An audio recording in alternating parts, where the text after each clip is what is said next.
Hello everybody. तो चलो start करते हैं। स्यूडो फोर्स क्या होता है, स्यूडो फोर्स को समझते हैं और बेसिक और up to the advance level तक हम इसको डिस्कस करेंगे कि सूडो फोर्स क्या होता है, सूडो फोर्स कब यूज होता है। ओके। और इसका कैसे यूज करेंगे हम क्वेश्चन में, तो हम एक दो क्वेश्चन भी करेंगे at the end of this class. तो पहले हम स्टार्ट करते हैं कि सूडो फोर्स होता क्या है। तो सूडो फोर्स को पहले समझने के लिए कि हम एक एग्जाम्पल लेते हैं, एग्जाम्पल से समझते हैं। अब जैसे कि यहाँ हम देख सकते हैं कि ये कार है और कार डिसलरेट कर रहा है। डिसलरेशन का मतलब क्या होता है कि कार की स्पीड डिक्रीज कर रही है। तो जैसे जैसे कार की स्पीड डिक्रीज कर रही है, वैसे हम इसको इसको एक्सपीरियंस भी करते हैं कि somebody it's like the somebody is pushing in forward direction, है ना। कि हमें कोई पीछे से धक्का दे रहा है, जबकि ऐसा कोई पीछे होता नहीं है हमें धक्का देने के लिए। तो ऐसा क्यों होता है? हालांकि इसको हम इनर्शिया भी कहते हैं। तो ये तो एक प्रॉपर्टी हो गई बॉडी की, मास की प्रॉपर्टी हो गई। लेकिन वो एक्चुअली फोर्स ही होता है जो बैक साइड से लगता है। तो हम यहाँ पर फोर्स के टर्म्स में इसको समझेंगे। तो हमें पीछे से कोई धक्का देने वाला नहीं होता है, लेकिन हम धक्का एक्सपीरियंस करते हैं और इसी को सूडो फोर्स कहते हैं। इसी तरह अगर हम इसको अगर हम समझें एक दूसरा एनिमेशन से, कि जैसे कि ये आप देख पा रहे हो कि यहाँ पर एक कार है और कार पर ब्रेक लगा। तो ब्रेक लगने की वजह से कार का जो ड्राइवर था वो एक फॉरवर्ड फोर्स एक्सपीरियंस किया। ओके। तो ये फॉरवर्ड फोर्स एक्सपीरियंस क्यों किया? क्योंकि कार डिसलरेट हुआ। ओके। नाउ नेक्स्ट अगर एग्जांपल देखें तो इसके ठीक ऑपोजिट केस में भी देखते हैं कि जब स्पीड बढ़ाते हैं हम कार का या किसी भी व्हीकल का, मेट्रो का हो या बस का हो, उस कंडीशन में हम एक फोर्स एक्सपीरियंस करते हैं और ऐसा फोर्स लगता है कि जो हमें आगे से पीछे की तरफ धक्का दे रहा है और आगे कोई धक्का देने वाला नहीं होता है, तब भी हम उस फोर्स को फील करते हैं और उस फोर्स को क्या कहते हैं? Pseudo force. इसको भी हम समझ सकते हैं एक एनिमेशन के थ्रू। देखिए अगर हम यहाँ पर देखें तो ये कार चल रहा है और जैसे जैसे स्पीड बढ़ रहा है तो हम देख पाएंगे कि ये ड्राइवर का जो ओरिएंटेशन है वो बैकवर्ड ज़्यादा दिख रहा है, दिखाया गया है। मतलब ही बैकवर्ड फोर्स एक्सपीरियंस किया जा रहा है। तो क्या होता है दोनों ही केस में, दोनों ही एग्जाम्पल में हमने क्या देखा? हमने ये देखा कि कार एक्सेलरेट कर रहा था और डिसलरेट कर रहा था, तब फोर्स एक्सपीरियंस हो रहा था। तो क्या हम वो फोर्स एक्सपीरियंस कर सकते हैं जब कार एक कांस्टेंट स्पीड से एक स्ट्रेट लाइन पर चले? तो नहीं जी, बिल्कुल नहीं कर सकते। स्यूडो फोर्स हमेशा ही एक्सेलरेटिंग फ्रेम में लगता है। यानी कोई भी ऑब्जेक्ट या कोई भी फ्रेम अगर एक्सेलरेट कर रहा है तभी सूडो फोर्स लगता है। सूडो फोर्स ऐसा नहीं है जो जनरल फोर्स के बारे में हमने लास्ट क्लास में पढ़ा था। जनरल फोर्स के बारे में क्या पढ़ा था? कि force is just pulling and pushing. ये भी पुलिंग एंड पुशिंग है, लेकिन उसमें एक कंडीशन था कि force always arises due to interaction of the body. दो बॉडी एक दूसरे को इंटरेक्ट कर रही है। मतलब किसी को हम धक्का पीछे से दे देते हैं, है ना। जब धक्का दिए तो हमारा हैंड जो हुआ वो किसी के बॉडी के साथ टच हुआ और वो इंटरेक्शन बनाया, है ना। इसी तरह अगर ना भी इंटरेक्शन बनाए, मेरा कहने का मतलब है कि ना भी कांटेक्ट में रहे तभी इंटरेक्शन बनाते हैं। जैसे मैग्नेटिक फोर्स की बात करें तो मैग्नेटिक फोर्स में क्या होता है? बॉडी टच तो नहीं करता लेकिन फिर भी फोर्स लगता है, वैसे ही ग्रेविटेशनल फोर्स में भी लगता है। तो स्यूडो फोर्स एक टाइप का वर्चुअल फोर्स होता है, ये रियल फोर्स नहीं होता है। और ये तभी अप्लाई होता है जब कोई फ्रेम एक्सेलरेट कर रहा होता है। ओके। चाहे स्पीड बढ़े या घटे या उसकी वेलोसिटी की डायरेक्शन चेंज किए, इन दोनों केस में जो फ्रेम बनेगा, इस फ्रेम पर हम ऑब्जर्व कर रहे हैं किसी ऑब्जेक्ट को, वो वो जो ऑब्जेक्ट है स्यूडो फोर्स एक्सपीरियंस करेगा। अब यहाँ पर हम देखते हैं कि जैसे कि ये कार है, तो कार जो है वो एक्सेलरेट कर रहा है। तो कार क्या होगा? कोई भी एक्सेलरेटेड फ्रेम जो होता है वो क्या कहलाता है? हमने पढ़ा है इस बात को, उसको कहते हैं नॉन इनर्शियल फ्रेम। क्या कहते हैं उसको? Non inertial frame. तो आपको याद रखना पड़ेगा कि सूडो फोर्स जो होता है हमेशा एक नॉन इनर्शियल फ्रेम पर ही लगता है। इनर्शियल फ्रेम पर ही लगता है। ओके, इनर्शियल फ्रेम पर नहीं लगेगा। नॉन इनर्शियल फ्रेम किसे कहते हैं? एनी एक्सेलरेटेड फ्रेम, कोई भी फ्रेम एक्सेलरेट करेगा तो नॉन इनर्शियल फ्रेम कहा जाएगा। अब यहाँ पर एक हम एग्जांपल में समझते हैं, जैसे कि हमारे पास ये एक बॉक्स है, ये प्लेट है, तो यहाँ पर दो ऑब्जर्वर है, एक ऑब्जर्वर जो है वो ग्राउंड पर है और एक ऑब्जर्वर जो है जो प्लेट पर ही खड़ा है। मतलब प्लेट के रेफरेंस में उस ये जो ऑब्जर्वर है इसका स्पीड जो होगा, मोशन जो होगा वो कैसा है? रेस्ट में है। तो अगर हम प्लेट का रेफरेंस लें या इस पर्सन का रेफरेंस लें, दोनों ही केस में वेलोसिटी एक्सेलरेशन का जो वैल्यू होगा सेम होगा। ओके, तो यहाँ पर ये बॉक्स है, बॉक्स प्लेट पर रखा हुआ है। अब आगे हम एक एनिमेशन करके देखते हैं। हमने क्या देख पा रहे हैं कि ये प्लेट आगे की तरफ एक्सेलरेट कर रहा है और बॉक्स भी आगे की तरफ एक्सेलरेट कर रहा है, और ये दोनों ही ऑब्जर्वर इसको ऑब्जर्व कर रहे हैं, लेकिन ऑब्जर्वेशन अलग अलग होगा। ये जो पर्सन जो प्लेट पर है इसका ऑब्जर्वेशन अलग होगा फोर्स का। ओके, इस पर इसका ऑब्जर्वेशन अलग होगा, साथ ही साथ ग्राउंड वाले का भी अपना एक अलग ऑब्जर्वेशन होगा। हालांकि फोर्स की वैल्यू सेम होगी, लेकिन वे ऑफ ऑब्जर्वेशन अलग अलग होगा। ओके, तो यहाँ पे हम इसी फॉर्मूले को, स्यूडो फोर्स के फॉर्मूले को डिराइव करने वाले हैं और यही हम फ्रेम लेने वाले हैं। तो यहाँ पे अगर हम ये फ्रेम ले लिया और यहाँ पर ये बॉक्स है और यहाँ पर एक ग्राउंड पर एक दूसरा ऑब्जर्वर है, और अगर हम फ्रेम अटैच्ड करें इस ग्राउंड फ्रेम के साथ, तो हम ये X Y Z frame attached किया जिसको इनर्शियल फ्रेम कहेंगे क्योंकि ये रेस्ट में है। अब इसी तरह अगर हम इसका पोजीशन वेक्टर देखें इस वाले पर्सन का, तो कुछ ना कुछ पोजीशन वेक्टर तो बनेगा ही बनेगा। यहाँ पर हम ओरिजिन ले लिया और पोजीशन वेक्टर आर हो गया, कैपिटल आर। वैसे ही अगर दूसरा फ्रेम अगर अटैच करें तो जो जो पर्सन जो है प्लेट के साथ स्टैंडिंग सिचुएशन में है, रेस्ट में है, कहे कि ये फ्रेम बन गया। और इस रेफरेंस के फ्रेम में अगर हम इस बॉक्स को मेजर करें तो इसका भी कुछ ना कुछ पोजीशन वेक्टर बनेगा जो कि आर डैश है। ध्यान रहे, आर डैश किसके रेफरेंस में है? ये प्लेट के रेफरेंस में कहा जा सकता है। और प्लेट में इसलिए कह रहा हूँ, प्लेट तो खैर यहाँ पर अ, एक बहुत ही ब्रॉड थ्री डायमेंशनल ऑब्जेक्ट है, लेकिन यहाँ पे ये जो पर्सन है वो प्लेट के रेफरेंस में रेस्ट में है। तो अगर मैं प्लेट के रेफरेंस में कह रहा हूँ पोजीशन, इसका मतलब ये पर्सन के बारे में मैं कह रहा हूँ, इस पर्सन के बारे में। ओके, क्योंकि दोनों ही एक दूसरे के रेफरेंस में रेस्ट में है। और अगर मैं फाइनल यहाँ पर पोजीशन वेक्टर नोट करूँ जो ग्राउंड फ्रेम में है, तो उसका पोजीशन वेक्टर आर हो गया।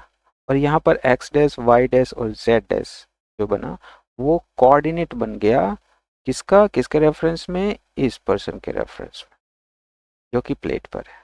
तो अगर हम देखें यहाँ पर लॉ ऑफ वेक्टर एडिशन में आपने पढ़ा होगा कि जब दो वेक्टर को हमें ऐड करना होता है तो हम directly law of vector addition use करते हैं, triangle law of vector addition या पैरेललोग्राम लॉ को यूज कर सकते हैं। तो यहाँ पर वेक्टर ए है, ये वेक्टर वी है, तो ये वेक्टर सी के इक्विवेलेंट हो जाएगा। मतलब vector C would be equal to vector A plus vector B. ऐसे ही अगर यहाँ पर हम लिखने की कोशिश करें तो यहाँ पर भी होगा वेक्टर आर, ये भी एक ट्रायंगल बना रहा है, आप ध्यान दोगे तो ये एक ट्रायंगल बना रहा है और ये एक दूसरा ट्रायंगल है। तो हम लिख सकते हैं कि vector R would be equal to capital R plus R dash, वही चीज़ लिखने वाले हैं हम आगे। तो ये हो गया R is equal to capital R plus R dash. अब दोनों साइड हम टी के रेस्पेक्ट में डिफ्रेंशिएट करेंगे। जब पोजीशन वेक्टर को टाइम के साथ डिफ्रेंशिएट करते हैं तो हमें क्या मिलता है? वेलोसिटी मिलता है। तो हम वही करने वाले हैं। यहाँ पर एक और बात है, ऐसे भी लिख सकते हैं, लेकिन इसको थोड़ा सिंपल बनाने के लिए, समझने के लिए हम इस आर को एस फॉर्मेट में लिख दिया। ये क्या है? R position vector of box with respect to ground. ये आर वही तो है, box with respect to ground. उसी तरह ये कैपिटल आर क्या है? प्लेट का है with respect to ground, plate का विद रिस्पेक्ट टू ग्राउंड। उसी तरह आर बॉक्स क्या है? R box with respect to plate, ये जो आर डैश है ये पोजीशन वेक्टर है बॉक्स का with respect to this person. अब यहाँ पे हम आगे बढ़ते हैं और देखते हैं कि हम इसको एक शॉर्ट फॉर्म में लिख दिया। P stand for box, G stand for ground, P stand for plate. Okay, अब इसको अगर हम डिफ्रेंशिएट करें तो हमारे पास वेलोसिटी मिलेगा।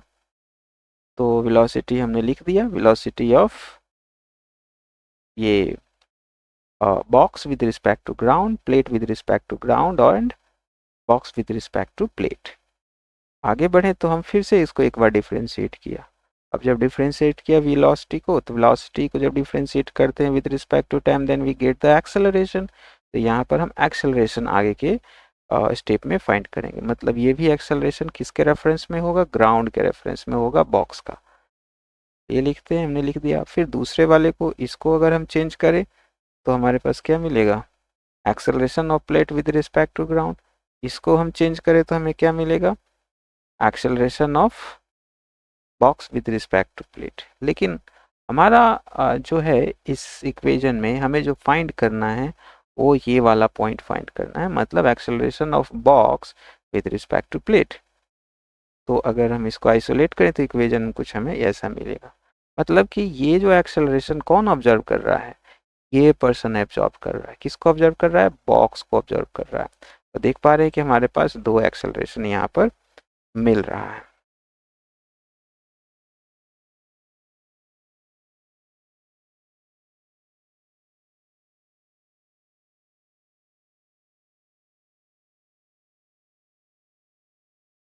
तो हम यहाँ देख सकते हैं, यहाँ पे मास जो है, जो हम दोनों साइड m से मल्टीप्लाइड किया है ना, यहाँ पे लास्ट वाले पे अगर आप ध्यान दोगे तो यहाँ पर हमने एक्सेलरेशन निकाला था और ये एक्सेलरेशन किसके रेफरेंस में था, प्लेट के रेफरेंस में था।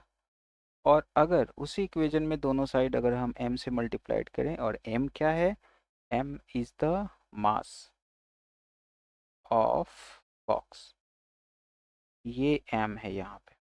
तो अगर इस m को मल्टीप्लाइड किया बोथ साइड, तो ये इक्वेशन, ये वाला जो फर्स्ट टर्म है, ये हमें क्या देगा, ये मास टाइम्स एक्सेलरेशन क्या देता है, नेट फोर्स देता है। और हमारे केस में ये एक्सेलरेशन किसके रेफरेंस में है, प्लेट के रेफरेंस में। ओके, तो ये क्या दे रहा है, net force with respect to plate. और प्लेट क्या है, एक नॉन इनर्शियल फ्रेम है। तो क्या होगा, net force with respect to non inertial frame, we can say that. तो अगर हम इसको लिखें तो यहाँ पर लिख सकते हैं कि net force on the box with respect to plate. और प्लेट नॉन इनर्शियल फ्रेम है तो नॉन इनर्शियल भी लिखा जा सकता है। दूसरा अगर देखें तो ये है box with respect to ground, यानी net force with respect to ground, ground के रेफरेंस में दे रहा है। मतलब ये किसको कहेंगे, इनर्शियल फोर्स भी कह सकते हैं, या इसको रियल फोर्स भी कहा जा सकता है, जो एक्चुअली बॉडी पे लग रहा है बाय मेकिंग द इंटरेक्शन। तो इसको रियल फोर्स भी कहा जा सकता है, रियल फोर्स। और वो रियल फोर्स इस पर कौन कौन से होंगे देख सकते हैं हम, नॉर्मल फोर्स भी हो सकता है, इसका वेट भी हो सकता है। साथ ही साथ अगर नोट करें, अगर हम एक्सेल इसके अगर फ्रिक्शन को लें तो फ्रिक्शन को भी नोट कर सकते हैं। तो ये सभी रियल फोर्स है, इस सभी का नेट फोर्स। और ये बहुत ही इंटरेस्टिंग पॉइंट है, इसी को सूडो फोर्स कहते हैं। तो ये क्या है, सूडो फोर्स या फिक्टिटियस फोर्स कहते हैं इसको। अब सूडो फोर्स कैसे डिफाइन करते हैं, अगर आप ध्यान दोगे तो देखोगे कि ये एक्सेलरेशन किसका है, ये प्लेट का है। किसके रेफरेंस में है, ग्राउंड के रेफरेंस में। मतलब ये नॉन इनर्शियल फ्रेम का क्या है, एक्सेलरेशन है। जैसे कि हमने एग्जांपल में देखा, कार का एक्सेलरेशन था, तो कार का एक्सेलरेशन मल्टीप्लाइड बाय उस ड्राइवर का मास अगर हम ऐड कर दें तो हमें मालूम चल जाएगा कि उस ड्राइवर पर कितना फोर्स, सूडो फोर्स लग रहा है। वही सूडो फोर्स से वो आगे की तरफ जा रहा है या पीछे की तरफ वो फोर्स एक्सपीरियंस कर रहा है।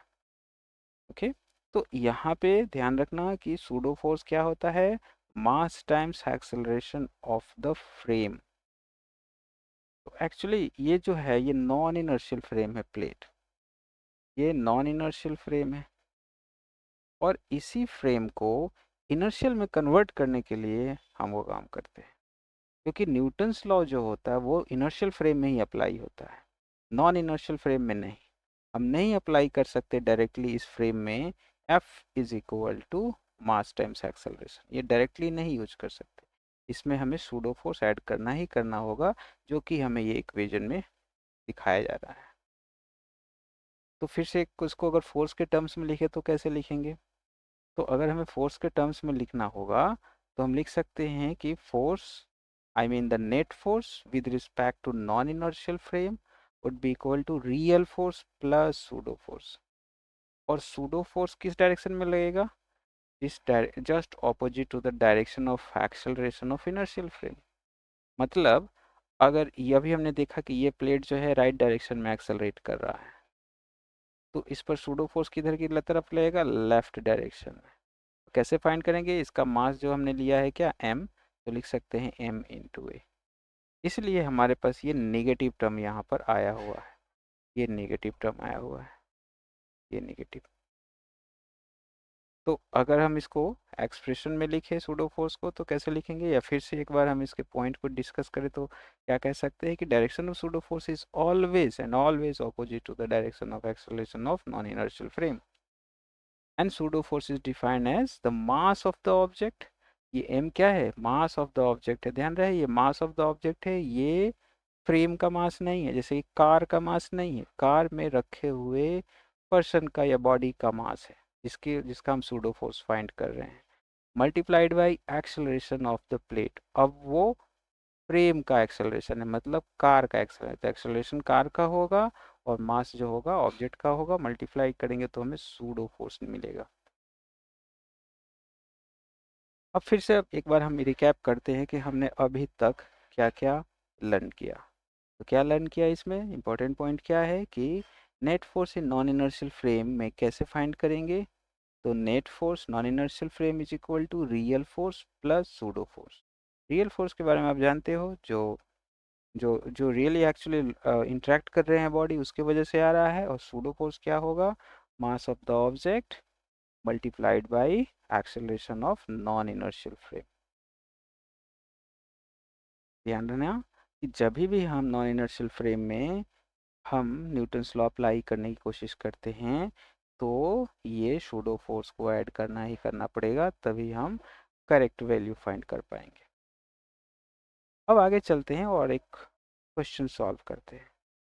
और ये क्वेश्चन है कि हमारे पास एक लिफ्ट है और लिफ्ट में दो ऑब्जर्वर है। एक तो ऑब्जर्वर जो यहाँ पर है जो कि ग्राउंड में है, और दूसरा ऑब्जर्वर जो है जो कि लिफ्ट के ही अंदर है। और दोनों ही ऑब्जर्वर इस सस्पेंडेड बॉडी को, यानी कि ये जो बॉक्स है जो सस्पेंडेड किया गया है इसके सीलिंग से अटैच्ड है, दोनों ही केस में हम इसमें टेंशन फोर्स को मेजर करेंगे। और हम ये भी देखेंगे कि पहले केस में जब सूडो फोर्स नहीं लेते हैं तो किस तरह आंसर जो है डेविएट करता है, कॉन्ट्राडिक्टरी बनता है। तो अगर हम इस एनिमेशन को अगर रन करें तो देखेंगे कि ये लिफ्ट ऊपर की तरफ जा रहा है विद द इंक्रीजिंग स्पीड, मतलब कि ऊपर की तरफ इसके पास, लिफ्ट के पास एक्सेलरेशन है। और अब आगे बढ़ते हैं और हम एक लिफ्ट का फ्रेम लेकर चलते हैं। तो लिफ्ट के फ्रेम में अगर देखें तो इस पर रियल फोर्स कौन कौन सा वर्क कर रहा है? तो रियल फोर्स की बात करें तो एक तो टेंशन फोर्स इस पर वर्क करेगा, ये टेंशन फोर्स वर्क कर रहा है। और इस पर एक नीचे की तरफ क्या लगेगा? इसका खुद का वेट होगा जो कि mg होगा, यानी कि मास जो है बॉक्स का m है। तो अगर इस फ्रेम में अगर हम सूडो फोर्स ना लें तो देखो हमारे पास क्या क्या टेंशन फोर्स देगा। तो ये पर्सन जो ऑब्जर्व कर रहा है without pseudo force taking, in that case क्या होगा? t minus M G equal to 0, क्योंकि ये जो ऑब्जर्वर है इस ऑब्जर्वर के रेफरेंस में ये बॉक्स क्या है? रेस्ट में है, ये रेस्ट में है, इसके रेफरेंस में, इस पर्सन के रेफरेंस में, इसलिए एक्सेलरेशन 0 होगा। तो मास टाइम्स एक्सेलरेशन यहाँ लिखेंगे भी तो 0 लिखेंगे और दैट बिकम्स 0, मतलब ये बॉक्स इक्विलिब्रियम के केस में। तो t इज इक्वल टू क्या हमें मिलेगा? mg मिलेगा। लेकिन वही अगर ग्राउंड फ्रेम हम लेकर चलें तब क्या होगा? ग्राउंड फ्रेम में तो ये क्लियर है कि ये एक्सेलरेट कर रहा है टोटल बॉक्स ऊपर के साइड, ये एक्सेलरेट कर रहा है विद एक्सेलरेशन ए से। तो इस कंडीशन में ये बॉक्स भी ऊपर की तरफ एक्सेलरेट करेगा ही करेगा विद एक्सेलरेशन ए। तो इस केस में टोटल फोर्स क्या बनेगा, टी माइनस एम जी, जो कि नेट फोर्स होगा, is equal to mass times acceleration. अब अगर इसको सॉल्व करें तो T is equal to M G plus M है। हमने क्या नोटिस किया दोनों में, जो लिफ्ट फ्रेम में है वो तो एम जी आ रहा है, और यहाँ पर एम जी प्लस एम है, मतलब ये वाला ज़्यादा है comparison to this one. Okay, तो ये कॉन्ट्राडिक्टरी बना रहा है, दोनों का मेजरमेंट अलग अलग आ रहा है।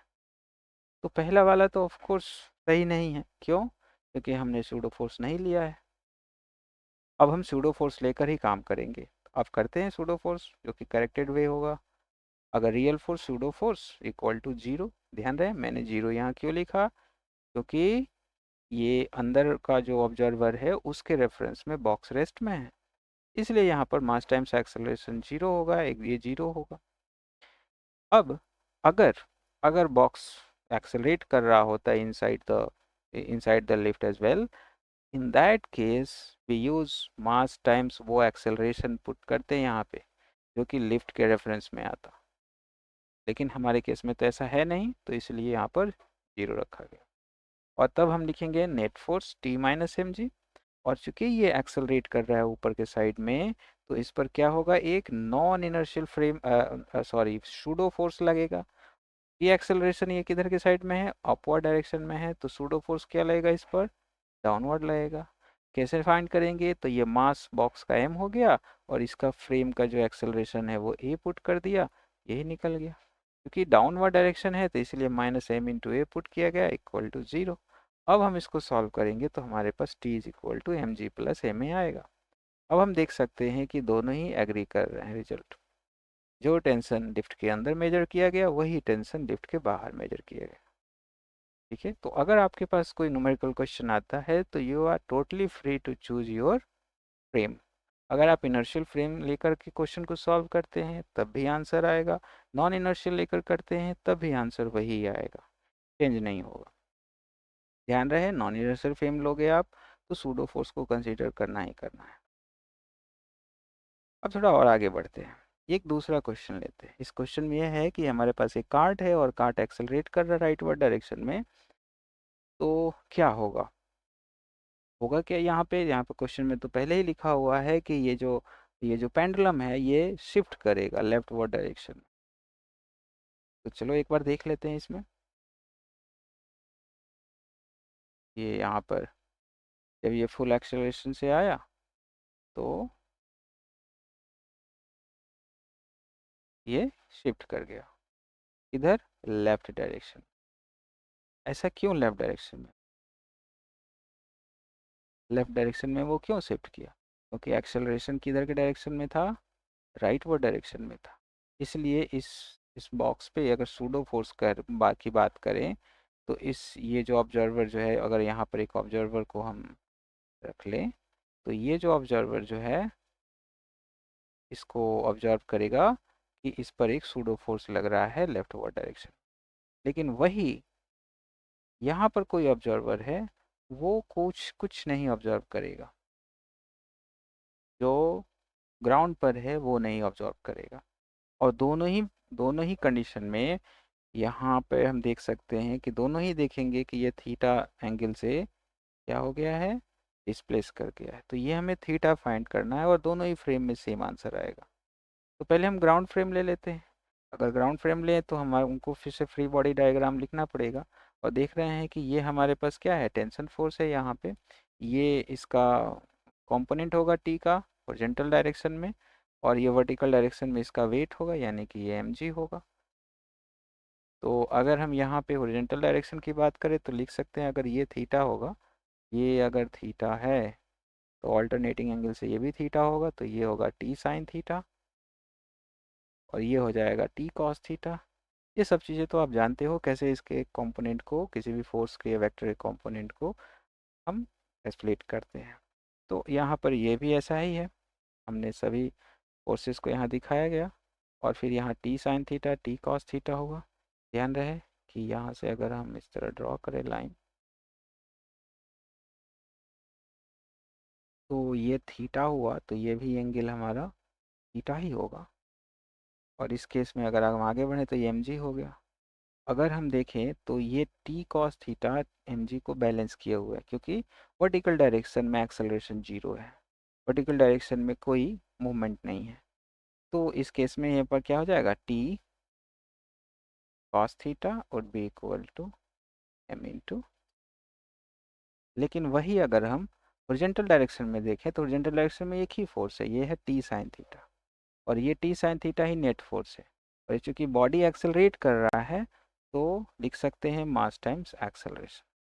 ध्यान रहे ग्राउंड के फ्रेम में ये जो अ, ये जो पेंडुलम है वो एक्सेलरेट कर रहा है, लेकिन यही अगर इसके अंदर में कोई कोई ऑब्जर्वर है के अंदर, तो उसके रेफरेंस में ये एक्सेलरेट नहीं कर रहा, वो रेस्ट में है।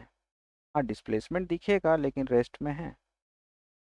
तो इस केस में अगर हम ये वाला इक्वेशन को लें एक साथ और ये वाले को दोनों को डिवाइड करें तो टी टी कैंसिल होगा, साइन बाई कॉस मिलकर क्या बनेगा, tan थीटा बन जाएगा। tan M A by M G, M M cancel हो गया तो क्या बनेगा, ए बाई जी। तो theta would be equal to tan inverse A by. अब काट के फ्रेम पर चलते हैं। तो काट में क्या है, सभी रियल फोर्सेस तो ग्राउंड फ्रेम में हमने डाला है, और वो रियल फोर्सेस तो काट के फ्रेम में भी होंगे, क्योंकि काट खुद एक नॉन इनर्शियल फ्रेम है।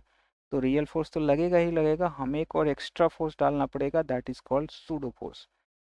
तो हम उसको फाइंड करते हैं, रखते हैं। ये हमारे पास जो पहले वाला फोर्स था जो ग्राउंड फ्रेम था वो तो लगेगा ही लगेगा, लेकिन इसमें एक और एक्स्ट्रा ये लग गया force which is pseudo force. अब हम क्या करेंगे, हम ये तो ये अभी हमने डिस्कस किया कि ये काट के रेफरेंस में ये पेंडुलम रेस्ट में है, मतलब कि in all direction net force should be zero, क्योंकि एक्सेलरेशन तो है नहीं।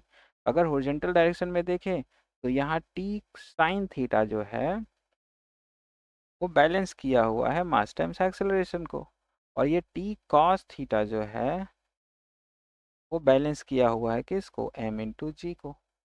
तो इस केस में अगर दोनों को फिर से डिवाइड करें तो हमारे पास क्या आएगा, tan theta is equal to A by G, मतलब theta is equal to tan inverse A by G. और हमने इधर भी वही देखा था अगर आपको याद होगा तो tan इनवर्स ए बाई जी ही था यहाँ पर भी। दोनों ही केस में हम एंगल सेम लाए।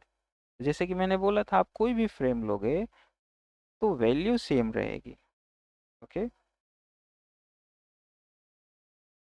अब एक दूसरा क्वेश्चन देखते हैं। If mu with the coefficient of friction, यहाँ फ्रिक्शन लिखा हुआ है, मोर प्रिसाइसली स्टैटिक फ्रिक्शन भी कह सकते हैं, between the block and the cart, the horizontal acceleration of the cart that is required to prevent the block B from falling is, यानी कि ये एक बॉक्स है, दो बॉक्स है, एक छोटा वाला बॉक्स बड़े वाले बॉक्स के साथ अटैच्ड नहीं है। ध्यान रहे ये अटैच्ड नहीं है। ये वाला जो सरफेस है वो बहुत ही रफ सरफेस है, और रफ सरफेस की वजह से ये एक्सेलरेट कर रहा है राइट वर्ड डायरेक्शन में।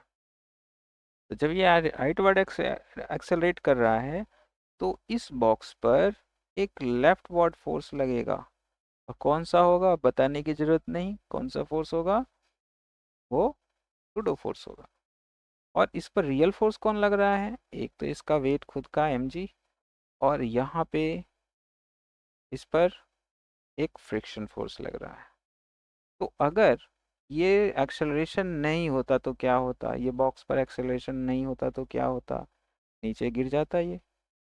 और चूंकि ये जब मूव कर रहा है तो मूविंग के केस में क्या होगा, ये इसके साथ अटैच्ड रहेगा। वो स्यूडो फोर्स की वजह से होगा, ना कि ग्लू टाइप का कुछ ऐसा नहीं है कि उस पर लगा हुआ है। जैसे वो रेस्ट में आएगा नीचे फॉल बैक हो जाएगा। तो अगर हम इसके फिर से फ्री बॉडी डायग्राम को ड्रॉ करें, तो ये बॉक्स की बात करें तो टोटल फ्री बॉडी डायग्राम नहीं ड्रॉ करेंगे, जस्ट हमें जो नीड है उसी की। तो अगर हम देखें तो ये नॉर्मल फोर्स दे रहा है कौन, छोटा वाला बॉक्स बड़े वाले बॉक्स को। और यहीं पर अगर इस छोटे वाले बॉक्स की बात करें तो ये mg वर्क कर रहा है, ये फ्रिक्शन फोर्स वर्क कर रहा है, और साथ ही साथ ये नॉर्मल फोर्स वर्क कर रहा है। न्यूटन्स थर्ड लॉ से जो फोर्स इस बड़े वाले बॉक्स में लग रहा है उतना ही फोर्स ये छोटे वाले बॉक्स में भी लग रहा है। तो इसके वजह से ये छोटा वाला बॉक्स क्या हो रहा है कि ये एक्सेलरेट कर रहा है, आगे की तरफ बढ़ रहा है। मतलब ये फोर्स क्या कर रहा है, इसको एक्सेलरेशन दे रहा है आगे की साइड। तो हम लिख सकते हैं n would be equal to mass times acceleration. m क्या है, मास ऑफ द बॉक्स, और a क्या है, एक्सेलरेशन। ये एक्सेलरेशन दोनों का ही सेम ही होगा क्योंकि दोनों कांटेक्ट में है, तो सेम एक्सेलरेशन से चलेंगे दोनों। अब यहाँ पर वर्टिकल डायरेक्शन में अगर फोर्स की बात करें तो हम लिख सकते हैं कि ये Fs है, यानी कि स्टैटिक फ्रिक्शन है वो जो इसके वेट को बैलेंस किया हुआ है।